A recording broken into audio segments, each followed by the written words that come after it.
Today I'd like to do something that I've never done before on the channel, and that is go over my entire guitar collection. Everything that I have, what I use it for, what the sound differences are, the amplifiers that I have, how I'm recording guitars. You can hear my resonator. Hoo! Hoo! You can hear my resonator resonating with my voice. The holes that I still need to fill to have a proper collection for tracking, to have all the flavors covered. We're gonna nerd out about guitars today. Let's get into it.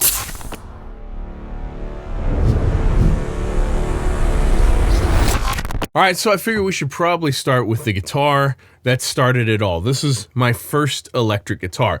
This is a Japanese Fender. It's a Photo Flame. They did not make this for very long. I got this one when I was 14. It's been hot rodded quite a bit. It's not the original pick guard, different saddles, different knobs, different tuning keys, graphite nut. What's interesting about this one is this is not real flame maple. This is a film that they lay over top of the wood that is like a half translucent film, and then they clear coat over the top of it, and that's what gives it the look like it's a very, very high-end guitar. These are starting to be worth a little bit of money, actually. But still, to date, my only Stratocaster. Might need to change that. I didn't plan on going oldest to newest, and I probably won't stick with this theme. Here we go. 2006 PRS Custom 24 in natural, blonde flame maple. This was my first PRS. It has been set up in every tuning known to man, all the way down to drop A sharp. It plays wonderful. It sounds wonderful. It's got a pair of Dragon pickups in it from way back in the day. One of my main go-tos for any sort of just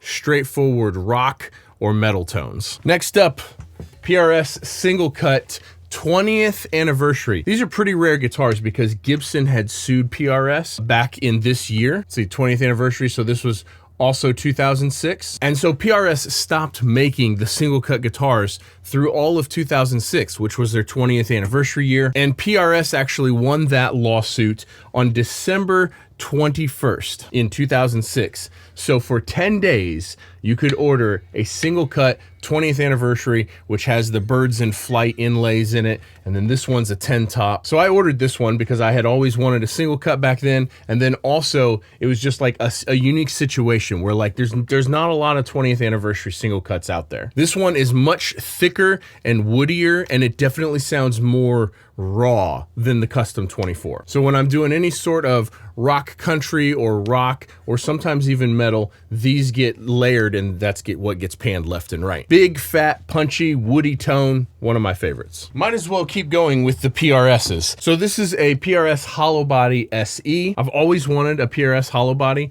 but in all fairness, the non-SE versions are very expensive. And while I personally love hollow bodies, it's not a sound that I use on a ton of records, so kind of hard to justify, you know, whatever they are, the $4,000 for a high dollar one, a high end one. This fits just fine. It plays great. It does the hollow body thing. It sounds great. It's exactly what I need to fill that hole in the tone collection for producing records and playing on tons of records without like absolutely breaking the bank. It's completely stock. I will probably experiment with some different pickups, put some PAFs in there or something maybe, but it's just been making its way when it's appropriate for this tone onto records. It's just been making its way onto records for probably 3 years now. All right, last PRS, and this is a funny one. This one has a story behind it.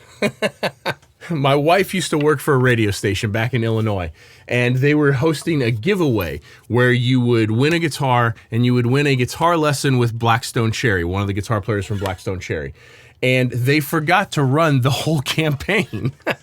And so they messaged my wife and they're like, hey, does your husband want a guitar? Because we got to post a photo of like the winner and that we actually did this. And she texts me, she's like, you want a PRS? And I'm like, absolutely. So I went to the show that she was working. This guitar had a sticker covering the whole top of it. It was the Blackstone Cherry Shine Down Tour, I think. And I don't even remember what year. This would have been 2010 maybe. Now at the time I was working at a music store selling these PRS SEs. This one's the SE Custom. And I always thought these were really good bang for the buck guitars. And so when they pulled it out and handed it to me, I was like, oh, this is this is a PRS SE Custom with the black flame top. I'll just pull that sticker off and I'll have a normal one. That's awesome. So then I go sit down in their tour bus with Blackstone Cherry. I wish I could remember the name of the guitar player. And he was like, all right, man, do you play guitar at all? And I'm like, yeah, I play a little bit. And he's like, well, I'm just going to play a chord progression, just solo a little bit, and let me see where you're at so we know where to start for this lesson. And so he started playing, and I started just goofing off, and he stopped right away. And he's like, oh, you can really play guitar, can't you? And I'm like, I try. And he's like, you don't need a lesson, do you? And I'm like, I don't, but I would just love to pick your brain about the music industry. And so he was very cool. We sat there for an hour and a half, and I just asked him about their record deal, the music industry, how they got signed, just all of that stuff. You know, this is 15 years ago, probably, maybe more than 15 years ago. It was really interesting. But when I peeled that sticker off, I was like, oh, this is left over from a Saving Abel campaign. Interesting story. This one stays tuned to drop C most often, and I've got a Dragon pickup in the bridge of this one. All right, next up, let's get into some Telecasters. I need to clean some of these. This is a Sir Classic T Relic. About 2013, I started playing on more country records. I started producing more country. I was still in Illinois back then, and I joined a country cover band, and I was like, well, obviously, you gotta have a Telecaster. And I went on the hunt for Telecasters. I must have played 50 of them from various brands, and I'm kind of a guitar snob. They have to play flawlessly, and not only do they have to play flawlessly, they have to ring acoustically. Like, they have to be loud and resonant. It has to feel like the guitar is alive, or I won't buy it. And so I kept going up and up and up in price until I finally got to one of these, and this is one of my all-time favorite Telecaster style guitars. I've not done anything to it. It's the original pickups, but it plays immaculate. It has a fairly flat radius fretboard, so it plays very modern, and it has a roasted maple neck, and so it plays very modern, but it sounds very vintage. And that is, if you've been watching this channel for any length of time, tell me that doesn't suit me. Modern playability, vintage tone. That's about as good as it gets. So then I moved to Nashville, and I started getting to know Kevin from Iconic Guitars. Now, this guitar was my first Iconic guitar. This guitar was sitting over at Carter Vintage Guitars. It was for sale. And as far as I know, this is the first Iconic guitar that was ever in Nashville. And he's like, you know what? We've got one over at Carter Vintage. I'm gonna call them. Why don't you just go pick it up, spend some time with it. Tell me what you think, give me your feedback. And I went and picked it up, and I spent some time with it, and I was like, this is one of my favorite guitars I've ever played. I have to keep this one. Fairly similar in terms of the overall concept as the Sir. Pretty flat neck radius, pretty thin neck, very modern aesthetic, like absolutely beautiful modern aesthetic. You guys know that I'm a big fan of the all black everything. I am a real sucker for black flame maple on guitars. And this one just sounded more spanky. It was hotter, had hotter pickups in it. It didn't sound as vintage as the Sir. And so it was a real complimentary thing to have this and the Sir. And they both just, they worked really well together to do like the couple different Tele flavors that I needed to play on records. Still one of my all-time favorite guitars. We got another one coming up. Oh, this is one of my number ones. Depends on the genre that I'm playing on, but I've had this guitar for quite a while now. It is also an Iconic guitar, serial number 143. I don't know if that's 143 or if that's 43, but about maybe 7 or 8 years ago, I went to NAMM here in Nashville when Nashville used to host NAMM at Summer NAMM, and I was working the booth with Iconic Guitars. I was hanging out there the whole time, showing people guitars, playing guitars, doing demos and whatnot. And like I said, a guitar has to feel special to me, and so I walked up and I looked at all the guitars, you know, right before the show started on the first day, looked at all the guitars that they had in stock, and I picked this one up and I just went, and I was like, oh. And it is loud in that convention center. It's hard to actually hear anything, but I could feel how alive this guitar was. It's so loud acoustically, and it resonates. It's just so alive feeling. The notes just dance off the fretboard. There's so much resonation in the body. It was like, it felt very special the moment that I picked it up. And so I told Kevin, I said, hey, if no one walks away with this guitar from the show, I'm taking that home. And this one's special. I really want this one. So I was able to keep anyone from walking off with it during the show, and I took it home. And it has been on probably more songs than any other guitar that I own since the moment that I brought it home. It's one of the best playing guitars I've ever played. It has personality. It's like all the refinement of like certain high-end guitars, but also with personality. Usually there's like modern guitars are like, there's a vintage thing that has lots of personality, lots of character, and then there's the very modern thing that is very kind of clinical and almost sterile, but boy do they play nice. And this it's just right in the middle. It's not even in the middle. It has both somehow. Iconic guitars, Tamarack. All right, next up, another iconic guitars. This is a prototype, and boy, is it pretty. Like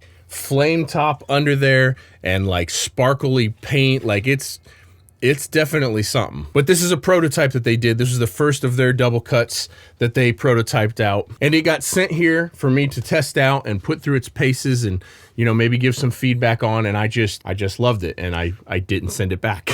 What's interesting about this guitar is sonically this lives right between my two PRSs. My Custom 24 sounds like a Custom 24, like they all do. Very, very iconic sound.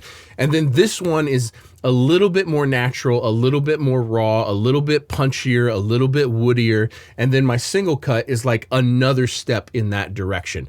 Even punchier, even more raw, even more woody. And so it fills the hole very well on the spectrum between my humbucker rock style guitars. But man, everyone that walks in the studio, they look at this one, they're like, wow, what is that? Because it looks unlike anything else. Before we get on to some acoustic guitars, this is my Warwick bass. A lot of people don't know this. I play bass on most of the records that I produce. Not all, but most. I bought this right before I moved here to Nashville because I knew I would end up playing on records. And so this bass guitar has probably been on around 1,000 songs, I would bet. Wonderful 5-string, sounds great. It's very versatile with the different pickups and the active EQ in it. I don't even remember the actual model name because I have lost the neck plate here, the truss rod cover. I think this might be a Corvette. I honestly can't remember, but it's wonderful. But this is leading me into some holes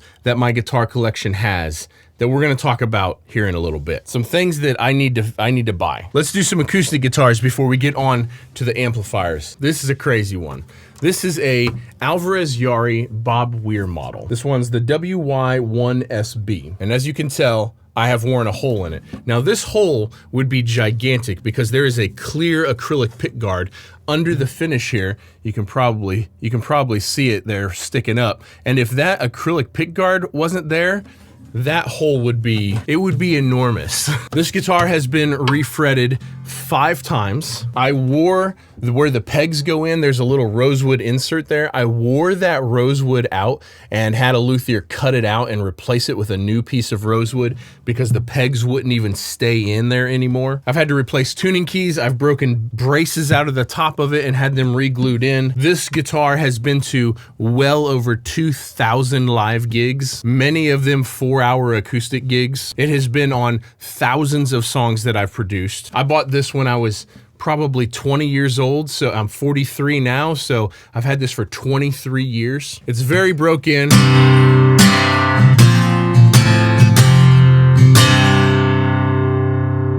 It's very alive, it's very loud, and it will be one that I will keep forever, pass down to my daughter, because man, like the only guitar I've ever worn a hole in. It's a special one. I still remember the night that I poked through there. All right, so this one is a Yamaha SJ400S. This is just an old, not anything too special Yamaha acoustic guitar, but it does have a funny story. My studio back in Illinois, I was having bands and artists just through there like constantly. And occasionally people would leave their gear there, especially, you know, we're working on a record for a month or 2 or 3 months sometimes for a full-length record. And so there was always gear there that wasn't mine, like always, and lots of it. So when I had to shut that studio down, you guys have heard that channel over and over, I shut that studio down and moved into my house for a little while before I moved to Nashville.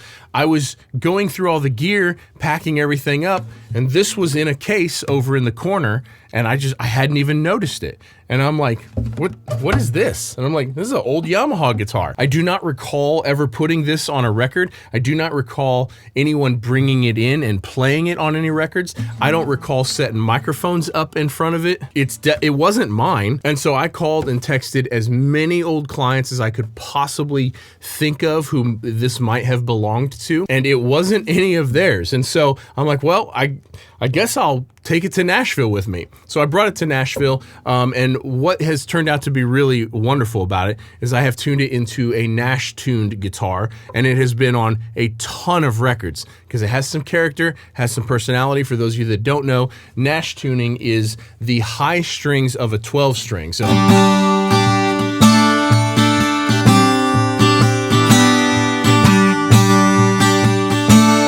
it has a very unique sound, and I use it to layer stuff a lot on records. It's very common for an acoustic to be on one side, and then I play the exact same thing on this, and it gets panned slightly to the other side. But kind of funny story. I hope no one's missing it. No one's ever called me about it. No one's ever asked for it. I've had the same phone number for my entire adult life since I was 18 years old. So I don't know, but I sure have put it on a ton of records. All right, next up, this is my Gibson Songwriter Standard. This is a newer acquisition of mine. My Alvarez Yari that I already showed you, I don't know that it's gonna take another set of frets. I don't know that a 6th set of frets is even gonna stay in the fretboard. And I was starting to get nervous about that. I'm like, this guitar is gonna, I'm gonna have to put a new fretboard on it if I keep playing it at the rate that I'm playing it. And so I begin the hunt here in Nashville for a new acoustic guitar that would be my primary tracking guitar. Now, I searched and searched and searched for 4 years. And like I've already said, I'm kind of a guitar snob. The guitar has to feel alive. It has to be rich. It has to be loud. It has to be inspiring. I'm not just looking for a guitar. I'm looking for special guitars. And so after playing just literally countless guitars from all the brands that you would think of. My first trip out to Sweetwater, I was like, I'm here. I want to play all the acoustic guitars. All of them. And of course they have an insane selection. This is not an ad read yet. We'll get there. And I had it narrowed down to, I don't know, maybe 4 or 5 different guitars. And what was awesome about it, I was there to create content. So what was awesome about it is they let me pull 3 or 4 versions, 3 or 4 serial numbers of each one of the guitars I was considering. And they let me mic it up in a room and record them so that way I could really hear what it sounded like recorded. It was just such a massive help. But when I picked this one up, it hit me in the feels. It was alive, it was rich, it was complex sounding. Again, the strings just like leaped, the notes leaped off the fretboard.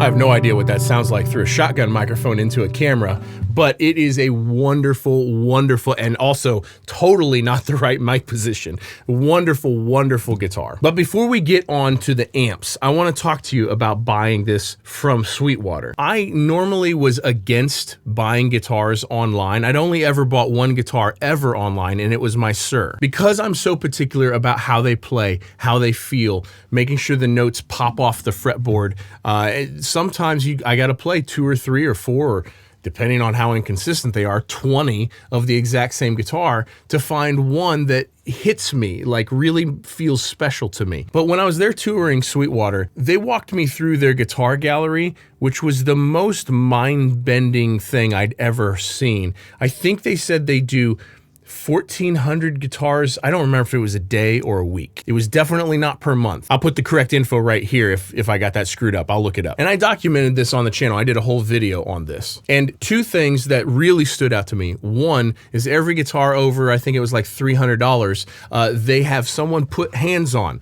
They pull it out of the box or pull it out of the case.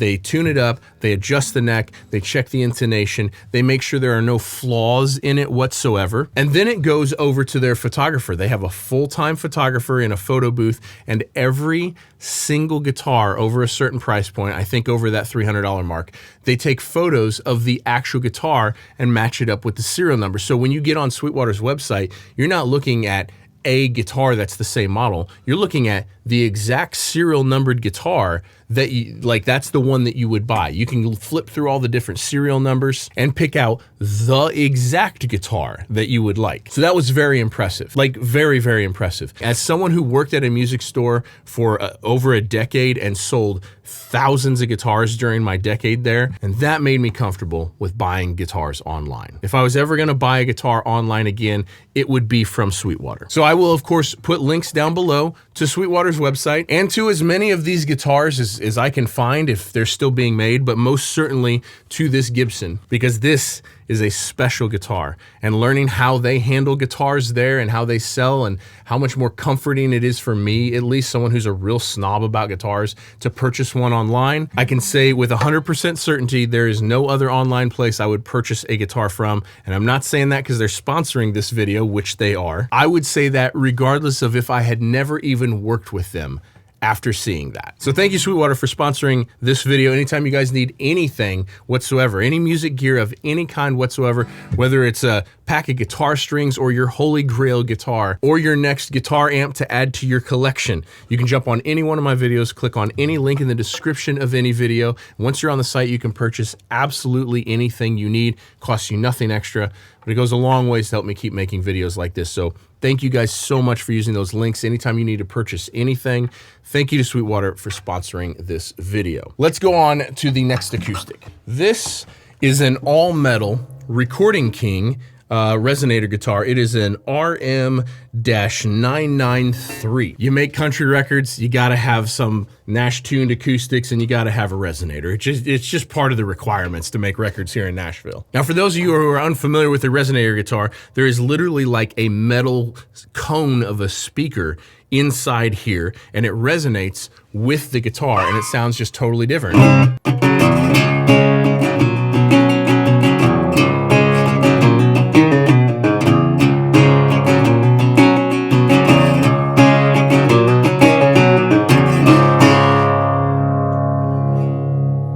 Totally unique sounding. You can't get, nothing else sounds like a resonator guitar. All metal, chrome finish. Recording King is one of the most well-known brands in the resonator guitar space. They make absolutely wonderful stuff, and this is a very cool one.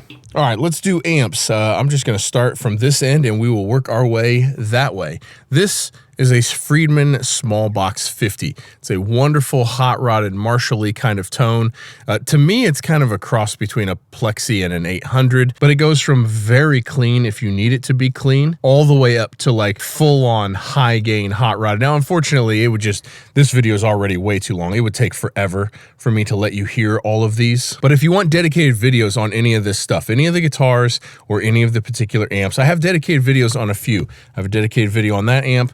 I have a dedicated video on this amp is coming. I have a dedicated video on this amp from like a decade ago. And I have a dedicated video on the Bogner. But this just does that Marshall thing in a little bit more refined, polished way, and I really like it. I've put it on a ton of records, from modern country all the way up to the heaviest stuff that I've worked on. This is the Boss Waza Tube Amp Expander. I have a whole video going over this, and I was using this to track guitars for the longest time, ever since I put my ISO cab in storage.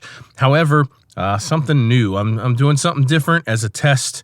I'll get onto that in a minute. This is the Third Power Citizen Gain CSR 40. Now, unfortunately, they don't make this one anymore, but it is a 40-watt amp. It sounds absolutely delightful. I helped them develop this one. I spent lots of time at the factory swapping caps, swapping resistors, and like just generally dialing it in. It's one of my all-time favorite amps. It is unbelievable. unbelievable sounding. Goes from full-on Fendery style cleans all the way up to hot-rodded Marshall-y dirty sounds. And the cabinet is very interesting as well because there is an angle baffled in there that runs diagonal like this, and half of it is open back and half of it is closed back. It's a crazy sounding cabinet. Okay, next up, the Bogner Ecstasy 3534. I just posted a video on this not too long ago. It's a delightful amp, extremely versatile, especially for different rock stuff. I was missing that whole like Bogner flavor in the collection, and this really filled that hole. But like I said, I've just done a video about this, so if you want to see more, go check it out. We're gonna talk more about that in a second. Okay, next up, this is the Supro Black Magic Reverb, but this is a special one because it is the Tyler Bryant signature. I've had Tyler on the channel before. He's a wonderful human, wonderful guitar player, wonderful songwriter, and this is a delightful sounding amp. Little on the fuzzier, woolier, that just kind of that side of things. So anytime I'm looking for that sort of vibe, this is what I reach for. It's an awesome amp, and I do need to do a dedicated video on this amp sometime soon. Next up, my Fender Deluxe Reverb 64 Custom Hand Wired. Now this is a new production amp. This came out maybe 5 or 6 years ago. It is all point-to-point hand wired. It is an exact recreation of the vintage ones from 1964. And that is the biggest difference with this amp, is that it is point-to-point hand wired, which makes it sound and feel just a lot different than a normal deluxe reverb that you would buy. I came real close to buying a vintage one, but honestly, I didn't want to deal with the maintenance,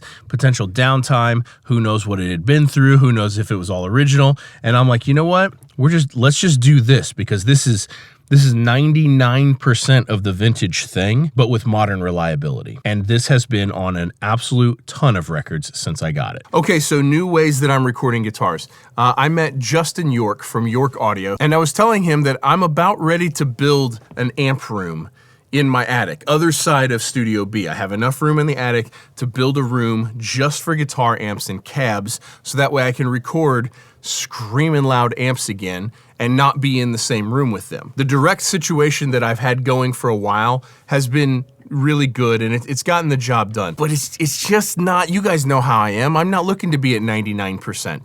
I'm looking to be at 101%. If there's any room left for improvement, that's what I'm shooting for. And while the convenience of direct recording is obviously unmatched, the sonics of direct recording has always just left a little to be desired to me. So anyway, I met Justin York, and I was telling him this, and he's like, have you tried my IRs? And I'm like, I haven't. And he's like, you really should try my IRs. And I'm like, well, give me the whole thing. Like, because what I'm doing now it's not quite there. And I don't think just an IR is gonna fix it. He's like, what kind of amps do you have? I told him the amps that I have. He said, you really, really need to get the Fractal X load box. It's the best one. And I don't know that much about this, but it's got the best impedance curves and blah, blah, blah, blah, blah. And I'm like, you know what? The guy makes good sounding stuff. I jumped on the website and I'm like, all these test tones sound fantastic, so I'm gonna trust him. So I ordered a Fractal X Load off of Reverb, because you can't really get them anymore. I don't know if they've officially stopped making them, but you just kind of can't get them. So this is the Fractal X Load